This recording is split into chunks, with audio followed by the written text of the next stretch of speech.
আল্লাহ রাসূল সাল্লাল্লাহু আলাইহি সাল্লাম যখন দুনিয়াতে আসছেন, নবুয়ত প্রাপ্তির পর থেকে মানুষের সংখ্যা ছিল 3 প্রকারের, আর নবুয়ত প্রাপ্তির আগ পর্যন্ত মানুষের সংখ্যা ছিল 1। কারণ তো তারা সকলেই ছিল মুশরিক, আল্লাহ তাআলার সাথে শিরিক করত। 360টা দেবদেবীর তারা মক্কাতে তারা পূজা করত।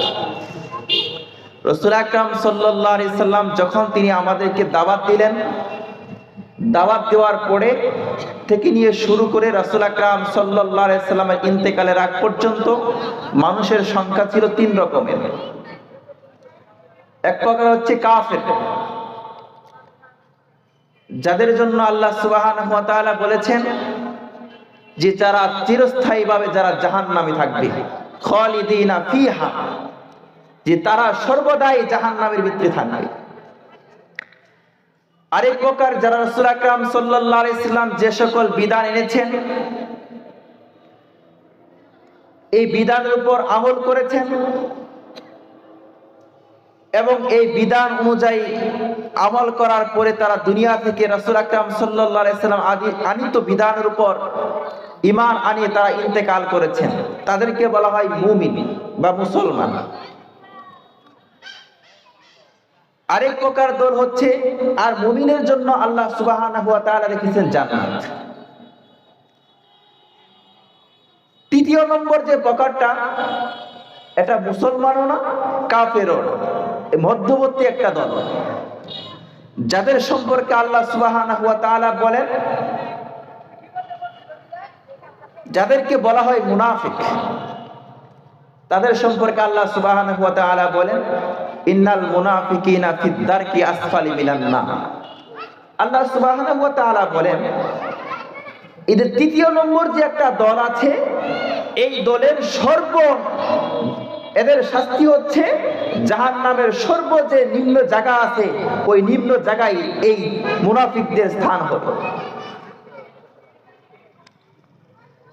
আর এই মুনাফিকদের দ্বারাই ইসলামের যে পরিমাণ ক্ষতি হয়েছে, কাফেরদের দ্বারাই এই পরিমাণ ক্ষতি হয় নাই। যে আমি যে আয়াতটি তেলাওয়াত করেছি, আল্লাহ সুবহানাহু ওয়া তাআলা এখানে মুনাফিকদের দৃষ্টান্ত সম্পর্কে অনেকগুলো আয়াত এখানে বলেছেন। তাদের একটা মেসাল হিসেবে আমি আপনাদেরকে বলি, তাদেরকে যখন বলা হলো ওয়াইদা কিলা লাহুম আমিনু, যখন তাদেরকে বলা হলো তোমরা ঈমান আনো, ওয়াইদা কিলা লাহুম আমিনু কামা আমানান নাস, যখন তাদেরকে বলা হলো তোমরা ঈমান আনো, লোকেরা জীবনে ভাবে ঈমান এনেছেন, তোমরা এই লোকদের মতো ঈমান আনো। লোকেরা বলতে সাহাবায়ে কেরাম রাদিয়াল্লাহু তাআলা আনহুর দিকে ইঙ্গিত করেছেন। হযরত সাহাবায়ে কেরাম রাদিয়াল্লাহু তাআলা আনহুম যেমনি ভাবে ঈমান এনেছেন, তোমরা তেমনি ভাবে ঈমান আনো। এখানে সাহাবা বলতে কোন সাহাবাদেরকে উদ্দেশ্য করা হয়েছে? এখানে সাহাবা বলতে আবু হুরায়রা রাদিয়াল্লাহু তাআলা আনহু, হযরত বিলাল হাবশী রাদিয়াল্লাহু তাআলা আনহু, হযরত হাম্মাদ রাদিয়াল্লাহু তাআলা আনহু, হযরত খুবাইব রাদিয়াল্লাহু তাআলা আনহু, হযরত সুমাইয়া রাদিয়াল্লাহু তাআলা আনহু, এমন লিস্ট, বড় একটা লিস্ট এই সাহাবাদেরকে বলা হয়েছে। এই সাহাবায়ে কেরাম যেমনি ভাবে ঈমান এনেছেন, তোমরা তেমনি ভাবে ঈমান আনো। তার কারণ কি? তাদের ঈমানটা কেমন ছিল? হযরত বিলাল হাবশী রাদিয়াল্লাহু তাআলা আনহুর জীবনের দিকে যদি আমরা তাকাই, তাদের ঈমানটা কেমন ছিল? হযরত বিলাল হাবশী রাদিয়াল্লাহু তাআলা আনহু যখন ইসলাম ধর্ম গ্রহণ করেন, ইসলাম ধর্ম গ্রহণ করার পরে দুনিয়াতে এমন কোন শাস্তি নাই হযরত বিলাল হাবশী রাদিয়াল্লাহু তাআলা আনহুকে না দেওয়া হয়েছে। সবচেয়ে বিলাল হাবশীকে যে শাস্তিটা সবচেয়ে বড় শাস্তি ছিল, এক সময় হযরত বিলাল হাবশী রাদিয়াল্লাহু তাআলা আনহুকে উত্তপ্ত গরম বালুর ভিতরে শোয়াইয়ে দিয়ে বড় একটা পাথর বিলাল হাবশী রাদিয়াল্লাহু তাআলা আনহুর সিনার উপরে উঠাই দিয়েছে। এত পরিমাণ ওজন ছিল এদিকে নিচ থেকে যে বালু, যে উত্তপ্ত গরম বালু, যার কারণে বিলাল হাবশী রাদিয়াল্লাহু তাআলা আনহু চামড়াগুলো খসে খসে পড়তেছিল। আর উপরে ছিল বড় একটা পাথর, যিনি যেন নড়াচড়া করতে না পারেন। তার জবান থেকে উচ্চারণ হতেছিল আহাদ আহাদ, আল্লাহ এক, আল্লাহ এক। তাকে এত পরিমাণ কষ্ট দিয়েছে, এত পরিমাণ কষ্ট সহ্য করার পরেও বিলাল হাবশী রাদিয়াল্লাহু তাআলা আনহু ইসলাম থেকে তিনি সরে দাঁড়ান নাই। এই কারণে আল্লাহ সুবহানাহু ওয়া তাআলা বলেন, আমিনু কামা আমানান নাস। বিলাল হাবশী যেমনি ভাবে ঈমান এনেছেন, তোমরা বিলাল হাবশীর মতো ঈমান আনো। বিলাল হাবশী রাদিয়াল্লাহু তাআলা আনহু তিনি এত পরিমাণ নির্যাতন সহ্য করেছেন, এত পরিমাণ নির্যাতন সহ্য করেছেন। এই নির্যাতন সহ্য করার পরেও তিনি ইসলাম থেকে বিন্দু পরিমাণ সরে দাঁড়ান নাই, চুল পরিমাণ ইসলাম থেকে তিনি সরে দাঁড়ান নাই। তোমরা ঈমান আনো বিলাল হাবশীর মতো।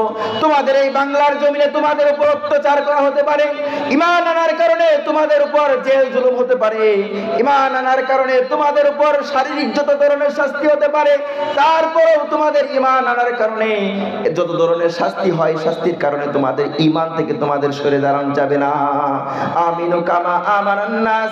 বিলাল হাবশী যেমন ভাবে ঈমান এনেছেন, তোমরা বিলাল হাবশীর মতো তোমরা ঈমান আনো। বিলাল হাবশী যেমন ভাবে ঈমান এনেছেন, তোমরা এই বিলাল হাবশীর মতো ঈমান আনো।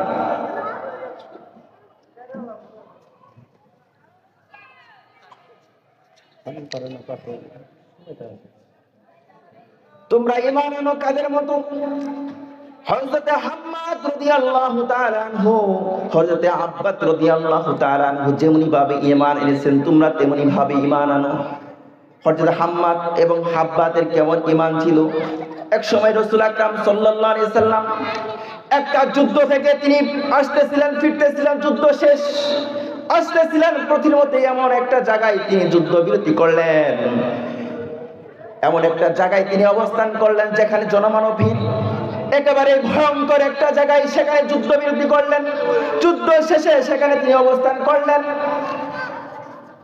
একেবারে একটা ভয়ঙ্কর জায়গাতে তিনি যুদ্ধ বিরতি করার পরে রাসূল আকরাম সাল্লাল্লাহু আলাইহি সাল্লাম সাহাবীদের মধ্যে পরামর্শ করলেন যে আমরা আপাতত এই রাতটা এখানে অবস্থান করব, তবে তোমাদের মধ্য থেকে এমন দুইজন ব্যক্তি দাঁড়াও, যে দুইজন ব্যক্তি আমাদের সকল বাহিনীকে, আমাদের গোটা কাফেলাকে তারা পাহারা দিবে, এমন দুইজন ব্যক্তির প্রয়োজন। দুইজন ব্যক্তি দাঁড়িয়ে গেলেন। একজন হচ্ছে হযরত হাম্মাদ রাদিয়াল্লাহু তাআলা আনহু, আরেকজন হচ্ছে হযরত আব্বাস রাদিয়াল্লাহু তাআলা আনহু দাঁড়িয়ে গেলেন।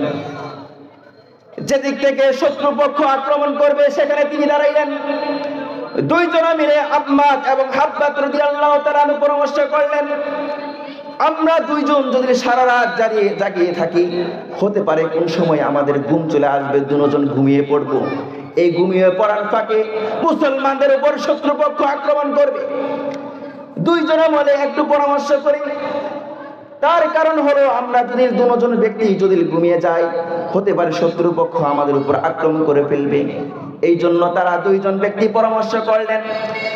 করার পরে দুইজনের সিদ্ধান্ত নিলেন যে একজন অর্ধরাত পর্যন্ত জাগে জাগে মুসলমানদেরকে পাহারা দিবে, আরেকজন ব্যক্তি ওই অর্ধরাত থেকে নিয়ে শুরু করে সুবহে সাদেকের আগ পর্যন্ত, মুসলমান উঠার আগ পর্যন্ত পাহারা দিবে।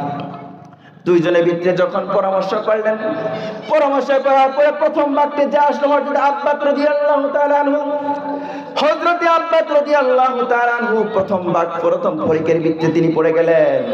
পড়ে যাওয়ার পরে তিনি পাহারা দেওয়ার জন্য তিনি দাঁড়িয়েলেন।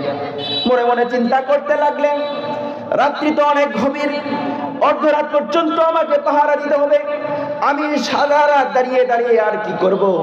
এখানে আম্মাদ সে একটু ঘুমায়, আমি একটু দাঁড়িয়ে দাঁড়িয়ে আল্লাহ তাআলার সাথে আমি কথা বলতে থাকি।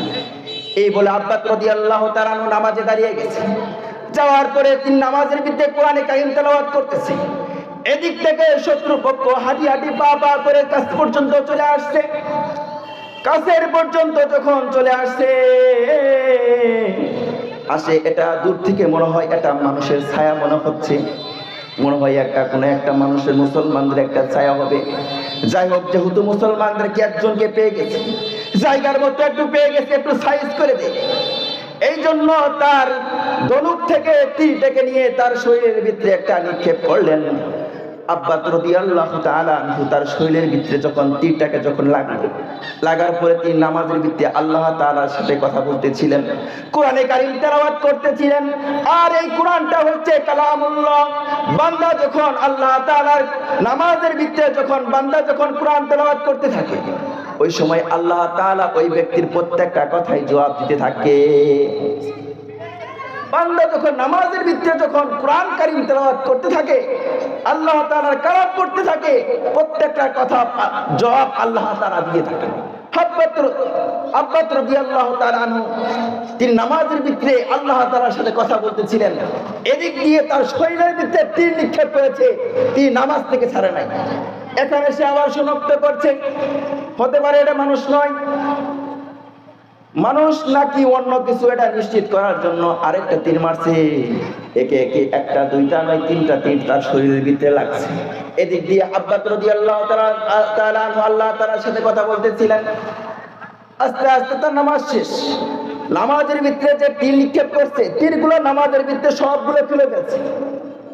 খুলে ফেলার পরে আব্বাস রাদিয়াল্লাহু তাআলা নামাজ যখন শেষ করলেন, শেষ করার পরে তার সাথীকে জাগাইলেন। সাথীকে জাগাই ফেললেন। জাগানোর পরে বললেন যে আমার শরীরের ভিতরে তিনি নিক্ষেপ করেছে। দুইজন যখন জাগ্রত হয়েছে, শত্রুপক্ষ দৌড়ায় পলায়ন করেছে। তাদের অবস্থা কি ছিল? তাদের ঈমানের অবস্থা কি ছিল? নামাজের ভিতরে যখন দাঁড়ায় আল্লাহ তাআলার সাথে কথা বলতে থাকে, কিন্তু তার শরীরের ভিতরে তীর লাগছে, কিন্তু এই তীরের কারণে সে আল্লাহ তাআলার সাথে কথা বলা বন্ধ করে নাই। শুধু তাই নয়, সে হাম্মাদ রাদিয়াল্লাহু তাআলা আনহুকে বলেন, আপনার শরীরে যখন তীর লাগছে আপনি আমাকে জাগ্রত করলেন না কেন? আব্বাস রাদিয়াল্লাহু তাআলা আনহু বলেন, ও আমার বন্ধু, যে আমার শরীরের ভিতরে যে তীর লাগছে, এই তীর আল্লাহ তাআলার সাথে কথা বলা, এই তীরের চেয়ে আল্লাহ তাআলার সাথে কথা বলা এটা আমার কাছ থেকে মজা লাগতেছে। এই কারণে আমি নামাজ ছাড়ি নাই, এই জন্য আমি নামাজের ভিতরে আমি থাকতেছিলাম। তাদের ঈমানের অবস্থা কেমন ছিল আর আমাদের ঈমানের অবস্থা কেমন? আল্লাহ তাআলা আমাদের যে সকল কথাগুলো বললাম শুনলাম, সাহাবাদের ঈমানের মতো আমাদের ঈমান বলা হওয়া তৌফিক। আমিন। ওয়া আখির দাওয়ানা আলহামদুলিল্লাহি রাব্বিল আলামিন।